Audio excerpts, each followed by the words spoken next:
48 anos. Fale comigo. 48 anos. 48 anos. Estamos chegando perto das bodas, né? Bodas de 50, bodas de ouro. Isso, estamos chegando perto. E esta obra tem uma história. Ela começou em algum lugar. Ela começou do outro lado de Senador Camará. O endereço agora eu não lembro, mas era na casa de uma irmã muito querida nossa, chamada Irmã Darcília, que a gente chama ela carinhosamente de Irmã Darcilinha. E o seu esposo, Eusébio, vai me lembrar, o esposo da Darcilinha, nosso irmão, Eusébio, me ajuda a memória, irmão Augusto. E lá começou um GCL. Quem aí faz parte do GCL? Grupo Discipulado nos Lares. Tinha um GCL lá do outro lado, de Senador Camará. Esses terrenos aqui eram praticamente vazios. Tinha umas casas velhas aqui, eram 2 terrenos. E lá, na casa da irmã Darcília, tinha inicialmente um grupo célula. Era uma célula da igreja de Madureira, do bispo Samuel da Mata. E ali começou a obra de Deus. Ali estava o apóstolo Samuel Brum, a Beth Brum, pastora Beth Brum, estava o pastor Messias, que, se não me falha a memória, na época era diácono, e o pastor Jorge, que eu esqueci agora o sobrenome dele, pastor Jorge, e a diaconisa também, mãe do Eusébio, diaconisa Regina. Eusébio, eu acho que era um molequinho de 4 anos, 5, não sei, ficava lá perturbando as reuniões, né? E assim começou os primeiros passos da nossa igreja, ali do outro lado de Senador Camará, até que foi cedido o espaço aqui para começar as reuniões. Eles começaram a construir uma igreja pequena aqui. Quem lembra do templo pequeno neste lugar? Quem lembra? Levante a mão aí. Alguns irmãos é daquela época. Fazemos culto ali fora. E depois, Deus colocou no nosso coração, no ano de 2000, de nós fazermos um templo maior, um templo por fora, que é esse que nós estamos aqui agora. Eu cheguei aqui com a minha família em 1990, estamos aqui há 36 anos, fazendo esta obra, desenvolvendo algo que outros começaram, como diz a Bíblia. Um planta, outro rega, mas Deus dá o crescimento. Se houver oportunidade, até o final do mês, vamos tentar montar um slide com esses irmãos que eu falei, que talvez você não conheça, os novos, não conheça. Pastor Messias, pai do Eusébio, irmã Regina, mãe do Eusébio, e outros que já passaram por aqui, que fizeram história, que foram pastores aqui, pastor Elci, que hoje vem aqui na ceia, e outros que nos deram a honra de colocar um tijolinho em cada lugar aqui. Então eu fico muito emocionado em ser convidado pelo pastor presidente para abrir o mês de aniversário desta obra, que tem muita história belíssima aqui para contar, de cura, de libertação, de lares, de família, de batismos, de pessoas que passaram por aqui, de pessoas que entraram, foram abençoadas, Deus levou para outros ministérios, pastores que foram formadas. Esta igreja, até onde eu me lembro, ela, na nossa gestão, abriu mais 10 igrejas. Daqui saíram 10 igrejas e muitos pastores. Eu não lembro a quantidade, foram muito mais de 10 pastores que foram formados aqui. Inclusive, alguns estão aqui porque foram formados aqui. Pastor Zé Carlos, pastor Eusébio, pastor Cláudio, pastor Abel foi formado aqui. E outros que foram pelos rincões do Brasil afora pregar o Evangelho. Então, essa igreja tem feito a obra de Deus missionária e tem plantado semente no Brasil. Você sabia que foi esta igreja que ela, com mais duas, fizeram durante muitos anos o maior encontro de louvor profético do Brasil? Esta igreja aqui em Senador Camará incendiou o Brasil com adoração.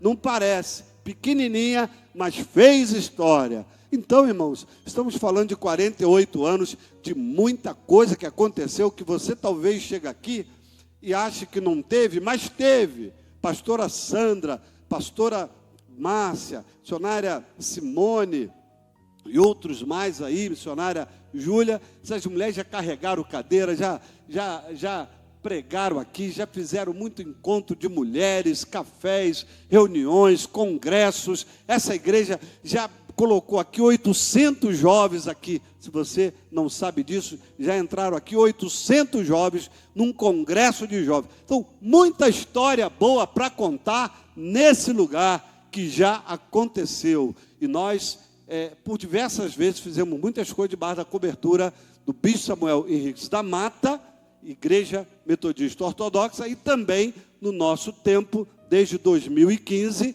estamos aqui com este ministério, Igreja Metodista da Aliança, onde Deus nos deu um direcionamento para formar uma aliança de pastores. Então, aqui hoje também é a sede da Aliança de Pastores no Brasil, e nós temos feito a diferença. Diga, nós, em Cristo, diga, em Cristo, temos feito a diferença. Você vai conhecer mais a história dessa igreja ao longo desse mês. Glorifique a Deus com a salva de palmas. Abra a sua Bíblia em Juízes, capítulo de número 6. Diga, Juízes 6. A Bíblia fala que quando chegou o 5º juiz, praticamente, Deus fez algo maravilhoso com Israel. Esse 5º juiz, um dos que governou Israel, porque houve um período que Israel foi governada por juízes e não reis. Um deles foi Gideão. E Deus colocou no meu coração para falar um pouco da história desse homem valoroso, que a Bíblia chama ele, num determinado momento, de homem valoroso. Mas este mesmo homem valoroso, em determinado momento, teve falhas. E o seu início de líder e de comunhão com o Senhor para a grande obra que Deus tinha com ele, foi um início meio conturbado, porque parece que Gideão não estava entendendo o que Deus queria fazer. E isso acontece comigo e com você. Às vezes, não entendemos o que Deus quer fazer conosco. Quem já teve essa dúvida no seu coração ministerialmente? Eu já tive. Você já teve uma dúvida? O que Deus quer de mim? Como Deus quer me usar? O que eu vou fazer? Será que isso é para mim mesmo? Será que essa igreja eu tenho que levar à frente? Será que Deus me colocou aqui? Será que não era para eu estar em outro lugar? Será que não era para eu estar em outro ministério? Existem dúvidas em nossos corações. Dúvidas que às vezes nós mesmos criamos, ou as circunstâncias geram em nós, ou o próprio diabo usa pessoas para lançar setas, para a gente fugir do propósito de Deus. Mas eu quero que você se atenha à verdade, de que Deus tem um projeto para mim e para você. Deus tem uma proposta ministerial. Não saia da direção de Deus, sem que Deus diga realmente que é a direção dele outra coisa para você, porque senão você quebra a cara. Quantas pessoas, biblicamente e fora da Bíblia também nos dias atuais, saíram da direção, foram buscar uma direção própria, porque ficou aborrecidinho, porque ficou tristinho, porque não me deram oportunidade, porque não deixaram eu falar, porque não deixaram eu fazer isso, ou não deixaram eu fazer aquilo, ou eu pregar, sei lá o que você queria fazer e foi embora, e não era a vontade de Deus. Alguns, graças a Deus, foram embora, irmãos, com toda sinceridade. Temos que ser sinceros e não hipócritas. Alguns Deus tirou e eu falaria para Deus: Deus, tira de novo, Senhor. Se Ele quiser voltar, tira de novo, Senhor. Eu não vou dizer, mas tem pessoas que saíram e nós ficamos tristes, porque saíram debaixo de influências erradas. Então, Gideão tem uma história. Essa história começa aqui em Juízes, no capítulo 6, né? Quando diz que, no verso 1, porém os filhos de Israel fizeram o que parecia mal aos olhos do Senhor. O que eles fizeram? O que parecia mal aos olhos do Senhor. E toda vez que o povo fazia algo ruim, pecaminoso, tomava uma direção errada, vinha maldição, vinha problemas. Houve uma legalidade em Israel. E a legalidade tocou o mantimento. Porque Israel, naquele tempo, era um povo do agronegócio. Quem sabe o que é gente do agronegócio? Talvez você já tenha ouvido falar mais isso nos dias atuais. Pessoal do arroz, pessoal do feijão, pessoal que transporta aí coisa do campo, não é? Hoje acontece o agronegócio sustentando o nosso país, o nosso Brasil, mas Israel vivia única e exclusivamente do que plantava. O que plantava é o que eles comiam, o que plantava é o que eles sobreviviam. E o inimigo atacou justamente aí, veio para destruir como gafanhoto, o mantimento, a comida, a provisão de Israel. Irmãos, tocou na comida, tem gente que fica nervoso. É ou não é verdade, Márcia? As mulheres sabem como é que é marido com fome. Sabem ou não sabem? Quando bate a fome e não tem comida, ou a comida não está pronta, tem gente que às vezes até se comporta como Esaú. De que me serve a primogenitura? Eu quero é comida. Me dá logo esse prato de lentilha, Jacó. Eu não quero nada com Deus, eu quero é comer. Esaú entregou a primogenitura, benefício que Deus deu a ele. E tem gente que às vezes debaixo de pressão da vida, pressão de provisão de todo tipo, falha, entrega às vezes coisas ao inimigo, toma decisões erradas. Israel estava debaixo de uma pressão, um mantimento, estava sob ataque, e aí alguém clamou, alguém chorou, alguém pediu. Deus mandou o profeta, e depois do profeta, Deus mandou na casa de Gideão o anjo do Senhor. E quando o anjo do Senhor vem, a maioria das vezes que o anjo do Senhor veio, principalmente no Antigo Testamento, veio em socorro. Então Deus é o nosso socorro bem presente na hora da... Sabe o que aconteceu com Gideão, naquele relacionamento ali com o anjo? Houve uma teofania, ou uma cristofania. Agora deu um nó na cabeça de alguns. Teofania. Quando Deus se revela materialmente em forma de anjo, ou através de anjos, Ele vem para trazer um recado, para trazer uma palavra, para trazer uma resposta. Aconteceu isso com Abraão. Abraão deu até bolo para os anjos comerem. Se você for estudar a história de Abraão. Aqui, Gideão conversa com o anjo. E Gideão não caiu no chão. Um outro dia, quem estava na aula aqui, ouviu o pastor Abel dizer que tem gente que fala que vê anjo e não acontece nada com ele. Se vê anjo materializado, é uma coisa. Mas quando o anjo se materializa, na Bíblia, os exemplos, eles se materializaram em forma corpórea, forma de gente. Diga, gente. E quando eles apareceram em forma gloriosa, aí acontece como Daniel, que perdeu as forças, caiu, chorou. Ai, misericórdia. Porque viu o poder de Deus. Então tem gente que vê anjo, não acontece nada com ele. Aí a gente tem que realmente se perguntar, está vendo o anjo mesmo? Ou está em...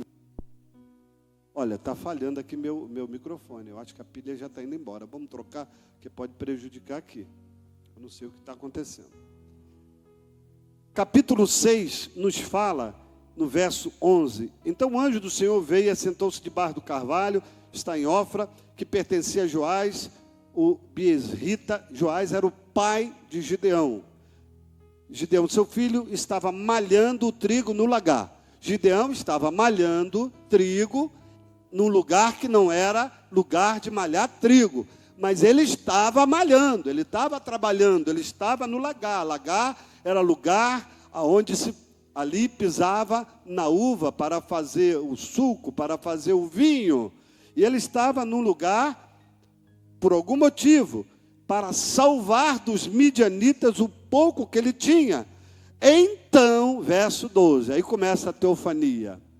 Cristofania é quando o próprio Cristo se materializa para se mostrar, para fazer algo com o ser humano. Mas eu acredito que aqui foi uma teofania, anjo de Deus. Alguns teólogos chegam a dizer que Cristo apareceu, então foi cristofania em alguns momentos. Outros teólogos dizem que em alguns momentos foram anjos de Deus que apareceram para dar um direcionamento aos homens. Mas Gideão lhe respondeu, Senhor meu, Senhor com S minúsculo. Se o Senhor, aí depois ele muda para o S maiúsculo, é conosco, porque tudo isso nos sobreveio. Agora ele está falando com anjo sobre Deus, aí ele usa o S maiúsculo. E que é feito de todas as suas maravilhas, que nossos pais nos contaram, dizendo, não nos fez o Senhor subir do Egito, porém agora o Senhor nos desamparou e nos deu na mão dos midianitas. Que papo bobo de Gideão. Um anjo aparece para ele e ele vai reclamar com o anjo. O que aconteceu, o que falaram, que Deus nos tirou do Egito e nos trouxe para nos dar nas mãos dos midianitas. Tem gente que reclama de tudo. Até na hora da bênção murmura. Até na hora que Deus quer abrir os seus olhos para fazer algo glorioso, para produzir um milagre na tua vida, você vai lá e fala besteira. Mas, meus irmãos, graças a Deus, que o anjo olhou assim para Gideão. Esse cara está com papo bobo, mas vou relevar aqui. Verso 14.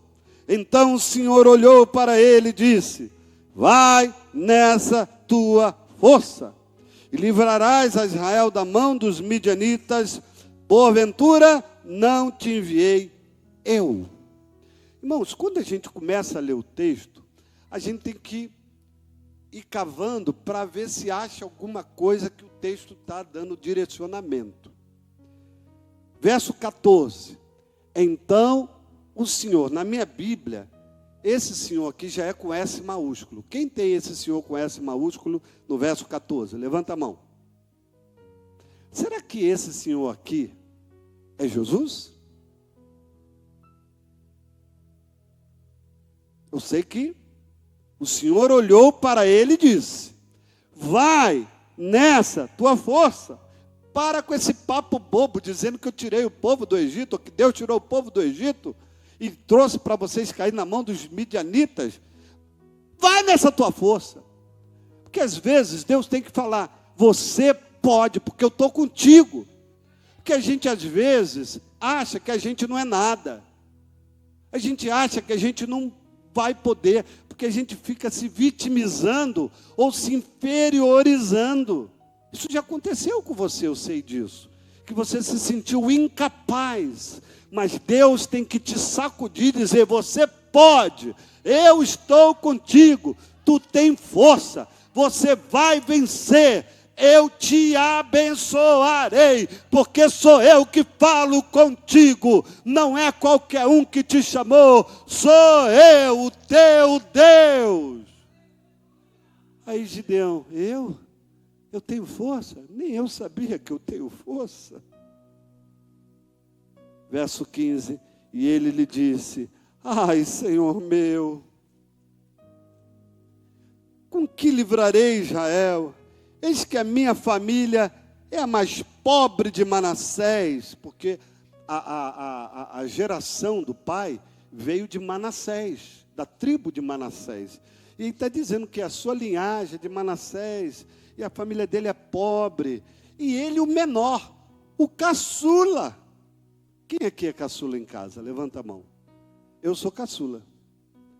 Deus me levantou, eu fui o primeiro da minha família. Eu tinha 13 anos de idade, quando eu tive uma experiência com Deus.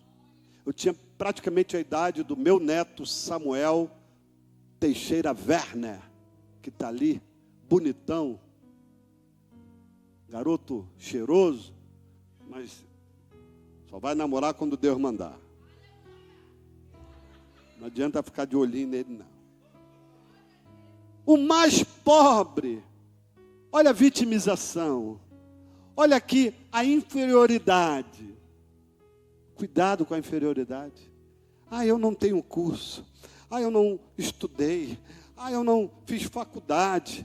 Ah, eu não fiz um curso disso, daquilo. Você começa a você mesmo colocar barreiras para que você aconteça na vida. Meus irmãos, quem era Pedro perto de Paulo? Em questão de estudo, em questão de institucionalização, ensino, havia uma diferença muito grande. Mas Pedro também tem relevância na palavra, mesmo sendo humilde pescador. Pois eu digo que tu és Pedro. Tu és um pedaço da lasca, Pedro. Tu vai fazer parte da construção da igreja, da pedra que sou eu. Tu é um pedaço de mim. Então, Pedro e Paulo havia uma diferença muito grande de cultura, de conhecimento. Paulo foi criado aos pés de Gamaliel. Pedro, nem sei quem criou Pedro, de quem discípulo Pedro foi antes. A Bíblia não fala. Pedro não tinha pedigree nesse sentido. Mas Deus usou a Pedro. Ai, eu sou o menor da minha família, eu sou o menor da minha casa. Irmãos, Gideão era caçula. Sabe o que Deus fez através de Gideão? Muita coisa, fala, muita coisa. Através do caçula. Caçula é o menor. Sabe quem era Davi? Davi era caçula, fala, Davi era caçula.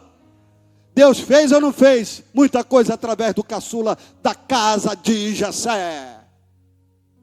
Oh, glória a Deus. Isso não quer dizer que Deus não usa os primogênitos, os maiores, os que têm idade já elevada entre os seus irmãos. Deus usa todos. Eu só estou pontuando que o menor, não é porque ele é menor, que não vai ter privilégios, que não vai ter honra, que não vai ter experiências profundas com Deus. Continuando aqui, o que Deus colocou no meu coração, apesar dessas falhas de Gideão, eu sou o menor, inferiorizado. Apesar de tudo isso, Deus teve uma promessa para ele. E Deus não quebrou o seu propósito, porque Deus, às vezes, até entende a nossa humanidade. Você pensa que não? Deus entende a sua humanidade.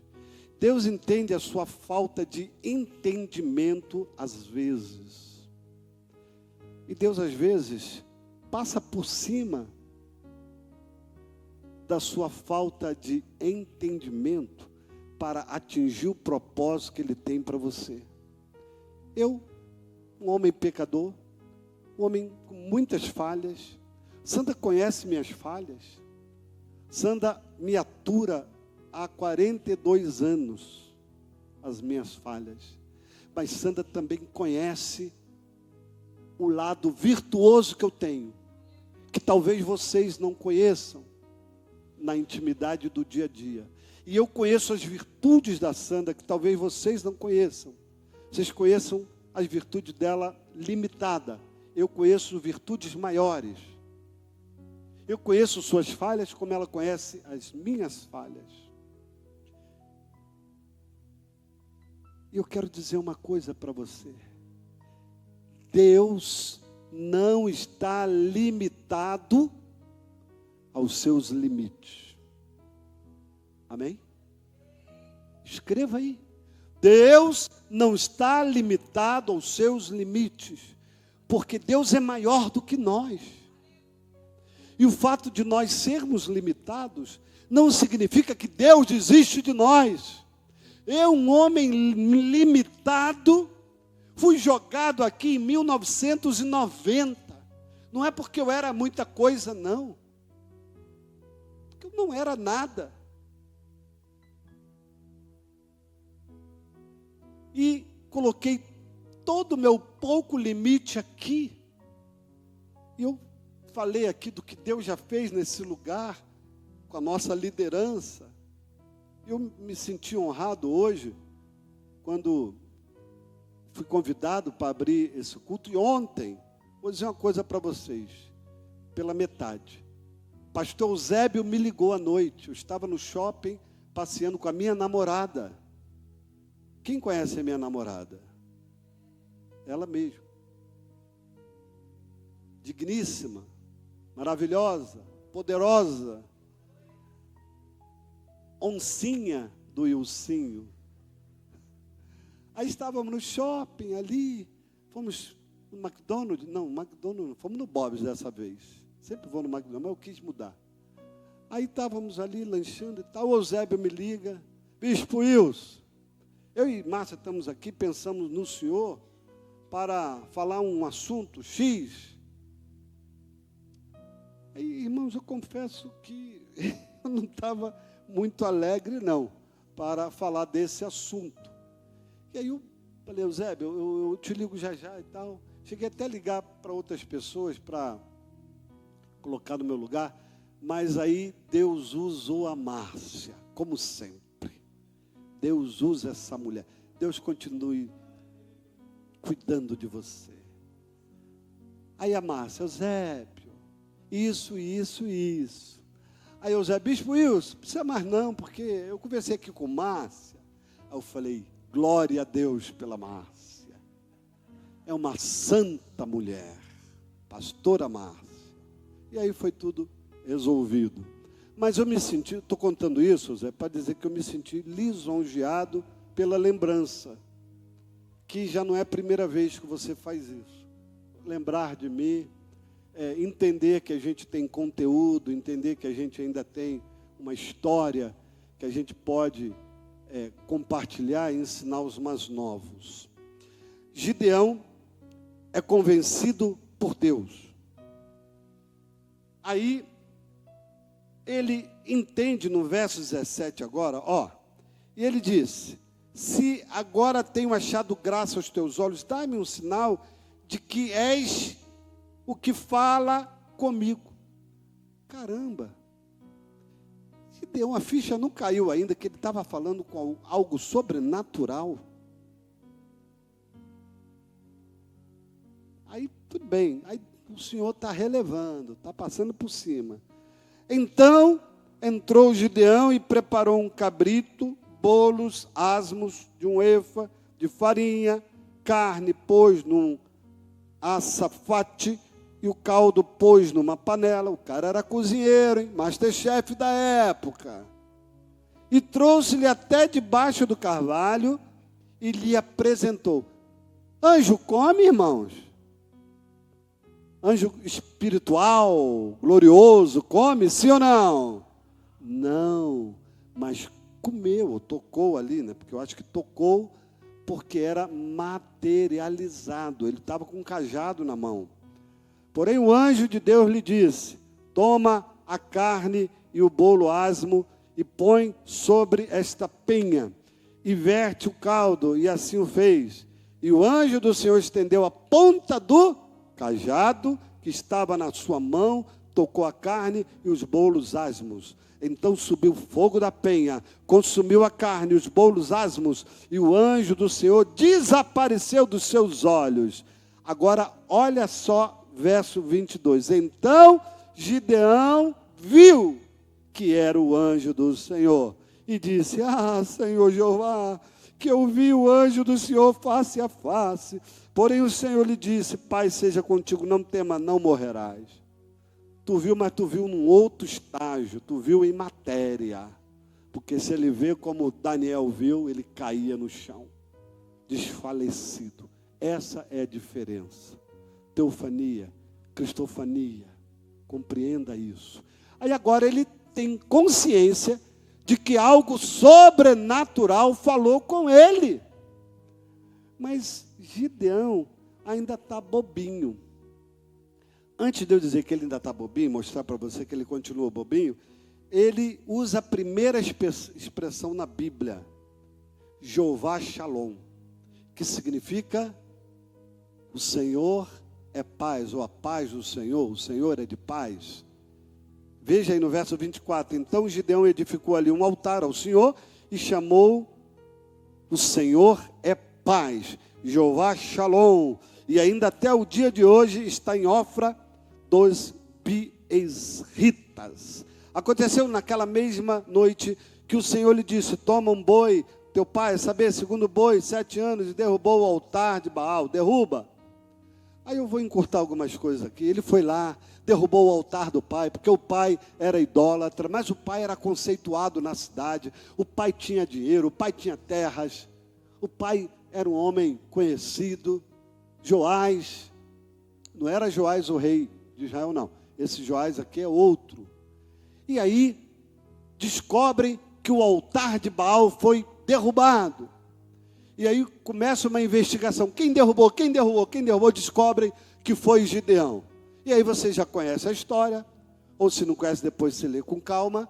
O pai de Gideão disse para aquele povo: olha, se Baal é Deus, que Baal contenda por si só. Se ele é Deus, ele mesmo vai tomar as providências e vai castigar Gideão. Irmãos, o que aconteceu? O que aconteceu? Diga nada. Diga nada. Porque Baal não é Deus. Só o Senhor é Deus. Então Baal não contendeu, porque Baal não é Deus. É um pau oco. E hoje eu estava ensinando para uma certa pessoa o que é santinho do pau oco. Porque ele se comportou lá em casa como um santinho do pau oco, dizendo que não estava na bagunça das meninas, que fizeram bagunça ontem à noite. Aí as meninas: não, ele também estava, ele saiu de fininho, desceu, eu não vou dizer quem era, um neto bonito. Aí eu falei: meu filho, vem cá, você já ouviu falar na história do santinho do pau oco? Você foi um santinho do pau oco agora. Porque o santinho do pau oco virou também um personagem, além da história que tem por trás disso, alguém que parece, mas não é. Ou seja, está com 2 caras. Né? Porque a história conta que os portugueses, quando tiravam o ouro do Brasil, eles cavavam ali os santos que eram feitos, os ídolos católicos, romanos, que eram feitos de madeira, porque naquela época ainda não tinha o artífice que fazia o gesso, ou talvez tivesse, mas eu acho que não, era madeira mesmo, e eles cavavam, ficava um buraco ali, o pau é oco, por isso o nome é pau oco, realmente era madeira, pau oco. E ali colocava ouro e mandava vários santinhos do pau oco para Portugal com o ouro do Brasil e até outras coisas, provavelmente. Santinho do pau oco vem daí. Então, o santinho do pau oco, hoje, denomina-se alguém que não é verdadeiro. Tem algo ali que está faltando com a verdade. Não é? Então, o que acontece? Gideão derrubou Baal. Porque Baal não é Deus. E Paoco não é Deus. Ídolo não é Deus. Diga, ídolos não são Deus. Não são deuses. E o que acontece é que no verso 54, passando por cima de tudo isso, então o Espírito do Senhor revestiu a Gideão. Aleluia. Gideão foi revestido. O Espírito Santo era derramado no Antigo Testamento? Sim ou não? Não. Mas esporadicamente, especificamente, por missão específica, o Espírito de Deus vinha sobre alguém. Veio sobre Sansão, veio sobre Davi, veio sobre Gideão, mas não havia ainda o derramamento do Espírito Santo como nos dias atuais, e quando começou lá em Atos dos Apóstolos. Mas esse menino que está cheio agora de Deus, que já sabe que conversou com coisas espirituais da parte de Deus, ou com o próprio Deus, eu não vou entrar nesse mérito, que se foi uma cristofania ou se foi teofania, eu sei que era algo divinal, e agora ele é marcado com derramar o revestimento do Espírito de Deus. Aí no verso, perdão, falei 54, mas era 34, tá? O Espírito do Senhor veio e revestiu o Gideão no verso 34, coloca aí, 6:34. Aí no verso agora 36, o Gideão, que conversou com o anjo, que foi revestido, disse a Deus: Deus, se há de livrar Israel por mim mesmo, pela minha mão, como tens dito, deixa eu duvidar um pouquinho, e eis que eu porei um velo de lã na eira do orvalho, e se estiver somente no velo a secura sobre a terra, então conhecerei que hás de livrar Israel por minha mão, como tens dito. Você ainda estava com dúvida? Sim ou não? Sim. Mesmo entendendo que Deus se revelou a ele, mesmo agora cheio do poder, ele ainda tem dúvida. Eu e você já fomos cheios do Espírito Santo. E ainda temos algumas dúvidas dentro de nós.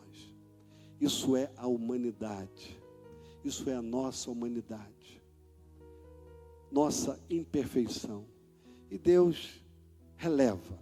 Deus compreende às vezes o nosso não entendimento. Tanto é que Deus responde a Gideão, como ele fez essa prova. Deus respondeu. Mas aí no verso 7, para encurtar, você sabe que Deus dá uma direção a Gideão: olha, se tantos homens fizerem assim, trouxerem a água à boca, ou se abaixarem para beber e tal, você vai saber que não é com esses. E aí você já conhece, sabe que desses tantos milhares, só ficaram 300.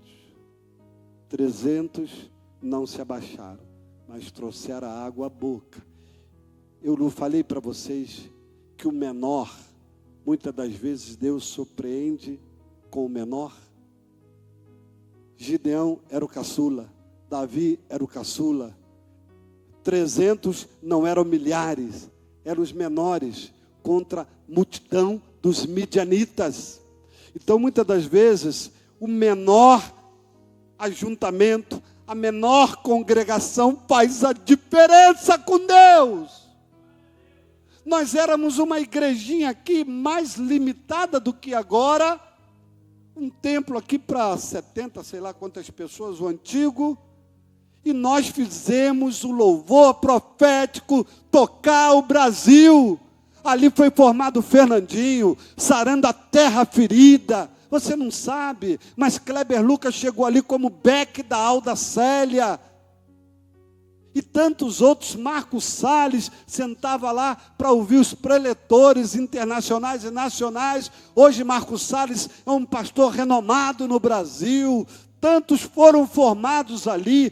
Pastor Abel que ia lá para ficar lá gravando CD para nós. Era a missão do pastor Abel. O pastor Abel ia lá com maior humildade. Durante as preleções eu ficava, puxa vida, o Abel está lá dentro, o Abel gostaria de estar aqui, mas o Abel está trabalhando lá. E teve uma vez, eu vou lembrar disso, para ficar gravado aqui, que, irmãos, encontro de louvor e adoração igual aquele, está para existir. Porque a maioria dos encontros as pessoas iam para aprender música. Não há problema você querer. As equipes de louvor queriam aprender novos louvores para levar para a sua igreja.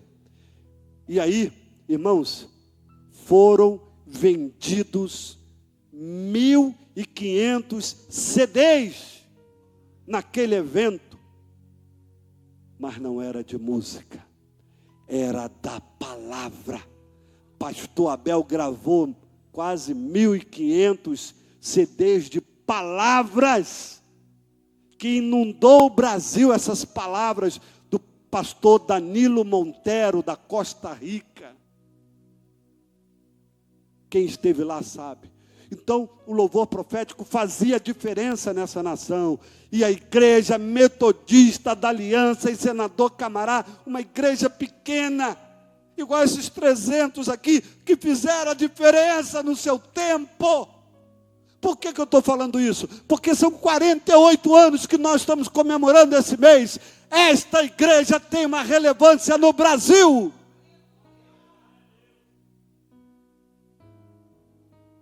Eu não estou falando isso para dizer que somos melhores, mas para dizer que não somos os piores, mas que fazemos parte da história dessa nação, porque Deus levantou aqui um povo que me apoiava para fazer isso. Quantas vezes nossa equipe de louvor alugou lá espaço, ou ia dormia nos colégios, pastor Eusébio foi, os pastores aqui já foram, Simone, Zé Carlos e outros da equipe Louvor, iam lá e apoiavam, e eu senti o apoio da igreja, porque eram nossos obreiros, eram nossas ovelhas, eram os nossos músicos também, que em algum momento lá ministraram. Esta igreja, aos 48 anos hoje, não chega aqui contando história maluca, não, conta a história verdadeira. E quantas vezes eu, representando vocês, saí pelo Brasil afora pregando, até para fora do Brasil, Estados Unidos, Argentina e outros lugares, eu fui representando essa igreja, com a cobertura dessa igreja. É a Igreja Metodista da Aliança tocando nações. Glória a Deus. E ela vai continuar, esse projeto não parou. Deus ainda tem coisas através do povo que Ele está levantando nesse lugar. Gideão, vai nessa tua força, com 300. Irmãos, com 300, aqui no verso 20, ó. Assim tocaram os 3 esquadrões as buzinas e partiram os cântaros, e tinham nas suas mãos esquerdas tochas acesas, nas suas mãos direitas as buzinas que tocavam, exclamavam, espada do Senhor e de Gideão. Agora eu estou no capítulo 7, verso de número 20. Agora, verso 22. Juízes 7, 22. Tocando, pois, os 300. Quantos irmãos? Quantos de Israel? Os 300. Quem faz parte dos 300 de Camará? Levanta a mão. Levanta a mão. Meu irmão, você está aqui, você é um dos 300 daqui.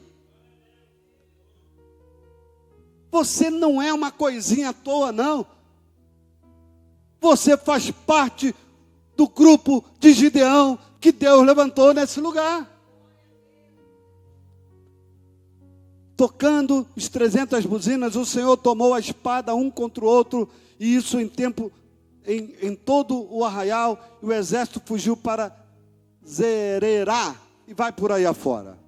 Irmãos, eles venceram a batalha com milhares de inimigos midianitas, apenas com 300 homens, com uma estratégia que Deus deu. Sabe que Deus tem uma estratégia para esse lugar? Diga amém. GCL é uma estratégia. Hoje o encontro de casais foi uma estratégia de Deus. Deus tem uma estratégia para cada arraial, e você precisa obedecer. Me parece que domingo passado foi evangelismo aqui. A igreja saiu e fez um trabalho. Estratégia de Deus. Só obedece, só ajuda, não atrapalha, não fala que não vai dar certo. Se você não quiser participar, fica quieto. Mas se você entender que é Deus dando direção, ajuda. porque o pastor Abel vai ficar muito feliz. Agora vamos para um outro ponto. Tome cuidado com o sucesso. Quando você está por cima, não se esqueça das origens, do aprendizado com os tutores, das suas raízes, dos seus vínculos, das alianças que Deus te deu. Quando você estiver por cima, quando você alcançar o sucesso, quando você for bem-sucedido naquilo que você fizer, não esqueça de quem te ensinou, de quem te ajudou, da sua raiz, de onde você veio, das alianças que Deus gerou para você ter sido bem-sucedido. Eu estou dizendo que esta igreja aqui foi o meu sucesso em muitas coisas que eu fiz por aí afora, porque eu tinha a cobertura da igreja, eu tinha a compreensão da igreja, eu tinha a ajuda da igreja, eu tinha a oração da igreja. Preste atenção. Gideão, determinado momento da sua vitória,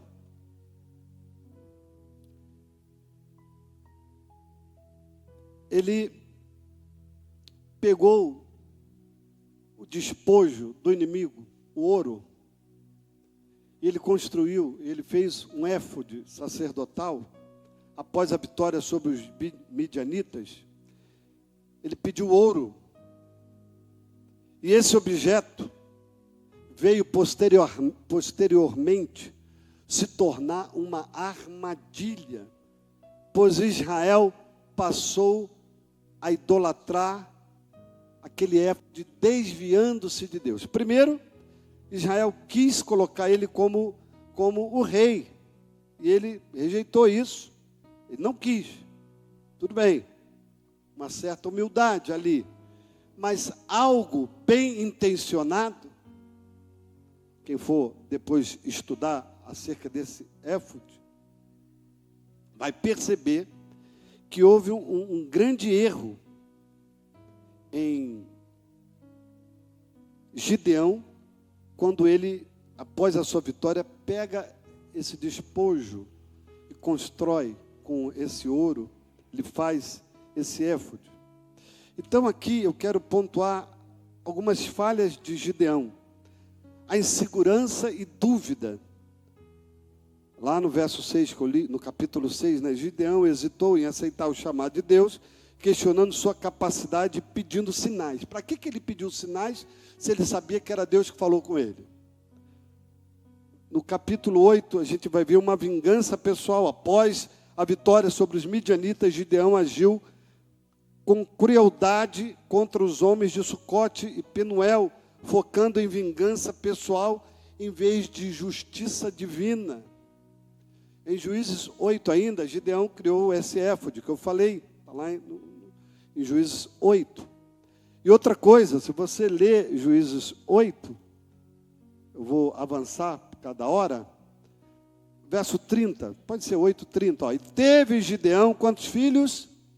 70 filhos. Pode uma mulher gerar 70 filhos, pastor José Carlos? É possível? Irmãos, humanamente falando, não. Irmã Lúcia, a senhora que é a mais idosa que nossa, irmã Lúcia, olha para mim. Você é linda, Lúcia. 80 e poucos anos, né? 7, 8, quase chegando. Quem tem 80 aqui? Tem alguém 80 aqui? Não.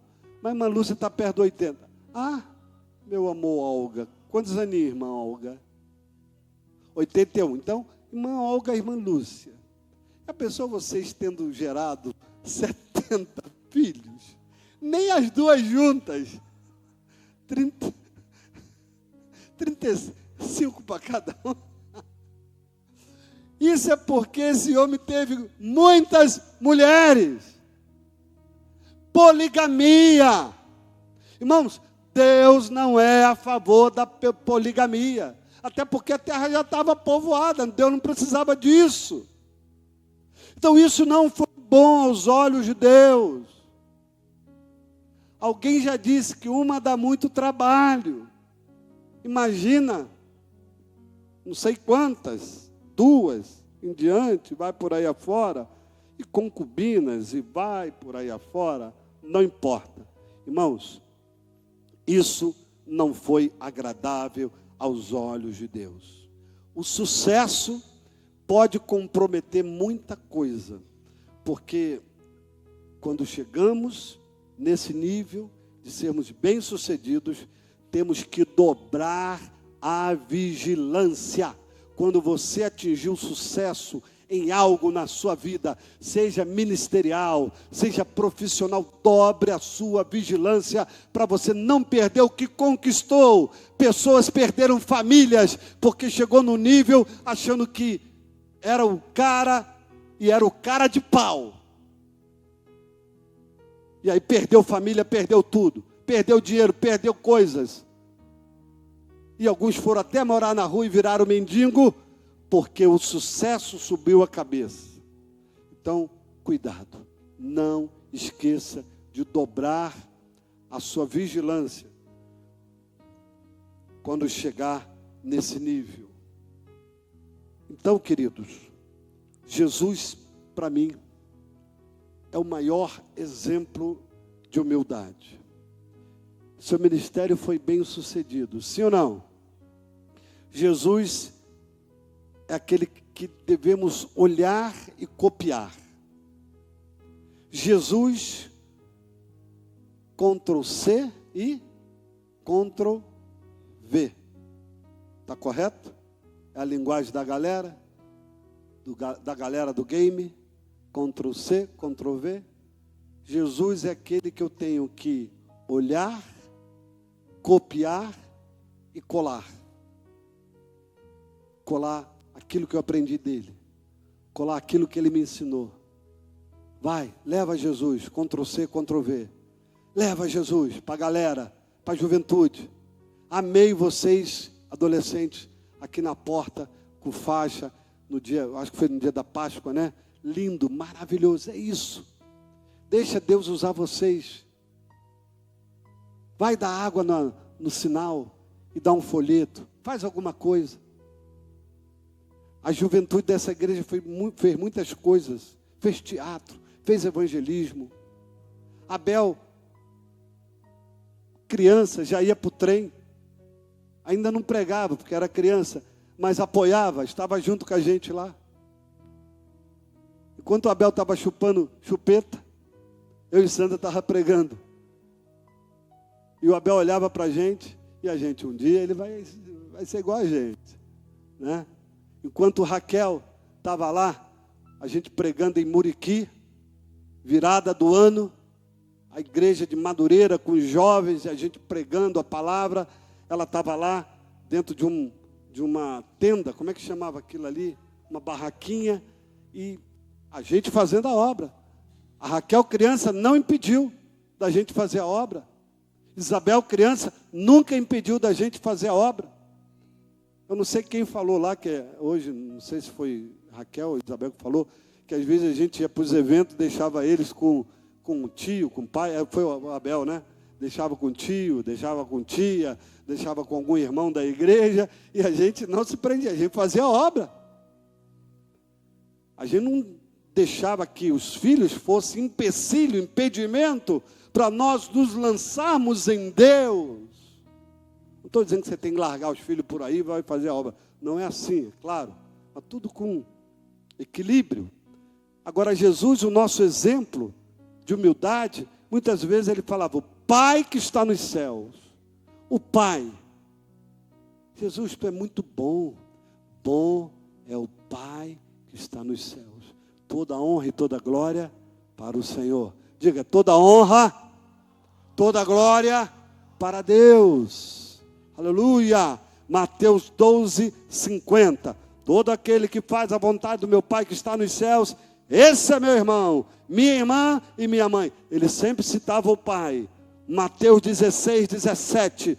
Bem-aventurado és tu, Simão Barjonas, porque não te revelou a carne, mas meu Pai. Jesus apontava sempre para o Pai que está no céu. Não sou eu não sou o cara, é o Pai que é o cara, é o Pai que é o Todo-Poderoso. Mateus 7, 21, nem todo aquele que me diz Senhor, Senhor entrará no reino dos céus, mas aquele que faz a vontade do meu Pai. Faça a vontade do meu Pai. Jesus apontava o ministério dele para o Pai. Para quem tu aponta o teu ministério? Para você?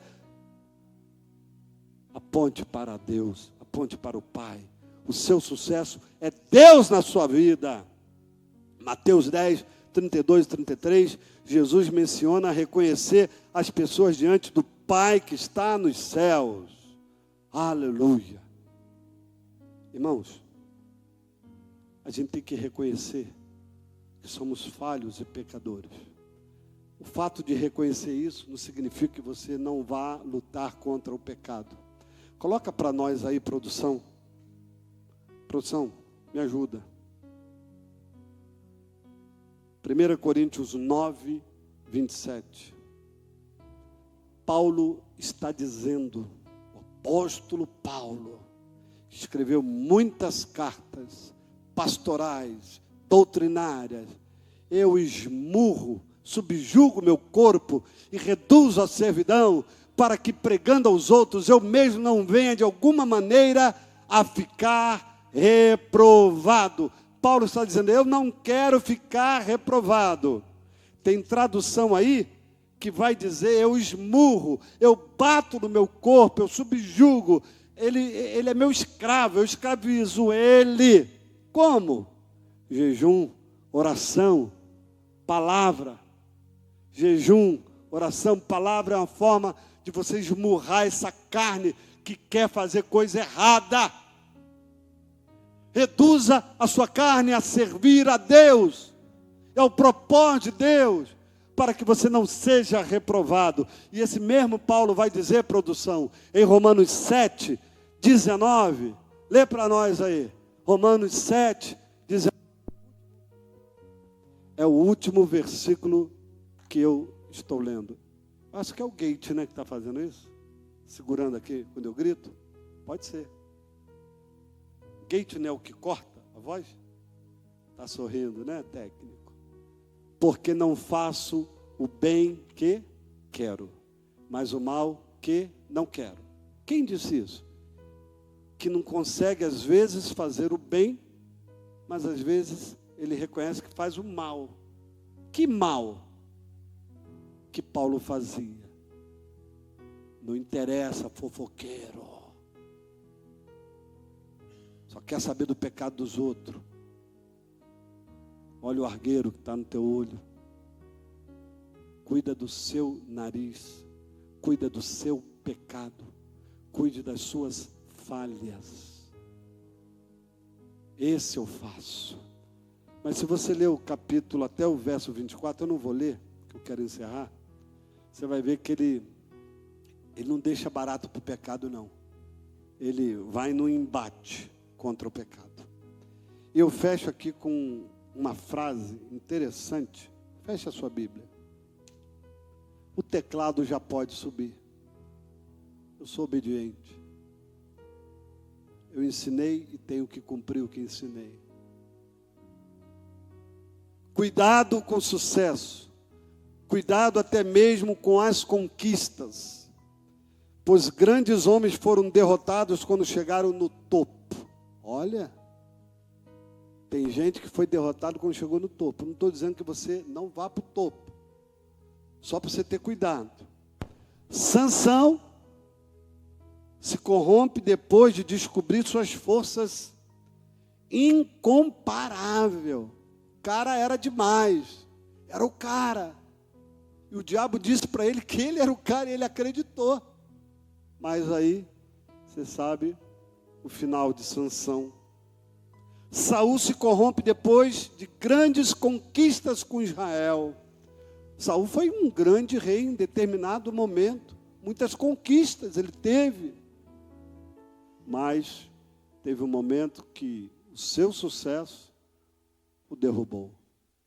Irmãos, Davi teve muito sucesso, mas caiu em adultério quando já reinava sobre Israel. Mas se recuperou, se levantou, pediu perdão, o Senhor fez o caminho de volta. Salomão se corrompeu depois de grande sucesso como rei, que através da história, quando você vê isso, esses homens tiveram falhas quando alcançaram o sucesso. Toda a honra, toda a glória é de Deus, irmãos. Fechando, e não se esqueça, mesmo que toda a terra te aplauda, você ainda é carne. Ainda que a tua mulher te aplauda, ainda que teus filhos te aplaudem, ainda que os amigos, colegas, a plateia, o auditório, quando você pregar, diga: que palavra, eu vou aplaudir esse pregador. Você é carne e pode em algum momento falhar. Lembre-se disso. Porque você não pode esquecer que depende de Deus. Você depende de Deus. Fique de pé. Vamos orar.